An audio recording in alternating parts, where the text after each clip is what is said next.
Hello everybody, my name is John Vore. I am a student in psychological inquiry at Butler University. I play baseball there as well, and today I'm going to be talking about two psychological concepts that apply directly to my life and to my sport. Specifically, I'm going to explain why kinesthesia and the implicit memories of the brain are so important for a baseball pitcher's ability to throw pitches with the same motion every time. To start off, I need to explain what kinesthesia and implicit memories are. So, kinesthesia is defined as the brain's awareness of the position and movements of body parts from sensory receptors in the joints and muscles.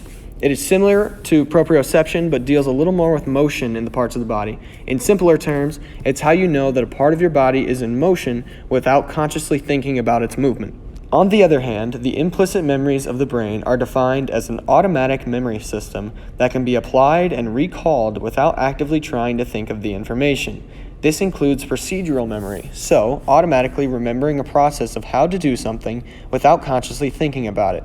Implicit memories are stored in the basal ganglia and the cerebellum in the brain, which also deal with coordinating fine motor movements. One example of this is asking someone to try and explain how they ride a bike. It is difficult to verbalize because that process is stored in the brain as an implicit memory that you don't have to consciously think of in order to carry out.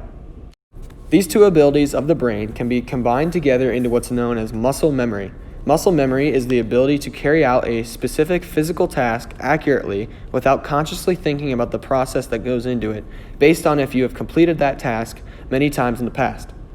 These two concepts directly relate to a baseball player's pitching motion. Personally, when I am throwing a pitch, I don't actively think about the steps involved in throwing. I'm able to rely on my muscle memory to take over.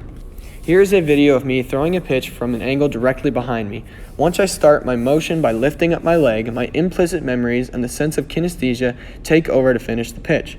For example, I don't actively think about how high to raise my leg or when to plant on my front foot and rotate my torso. Those things are unconsciously remembered and carried out through my implicit memories. As far as kinesthesia, my brain has to know where the moving parts of my body are, so it knows when to, for example, rotate my hips and torso, which happens directly after my front foot hits the ground. Or, looking at a side angle now, it has to know when my elbow has become perpendicular to my shoulders to swing my forearm and hand around to release the ball on time.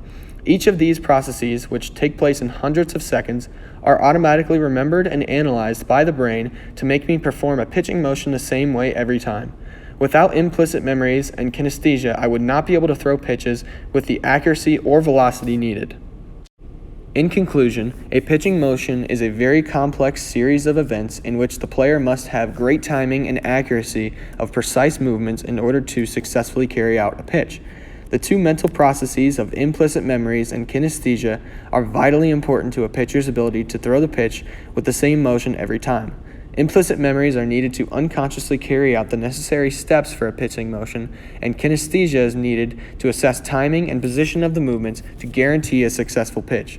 Again, without these two abilities of the brain, it would be nearly impossible to throw a pitch with the same accuracy and velocity as someone who had the implicit memory of a throwing motion and the sense of kinesthesia to coordinate their movements.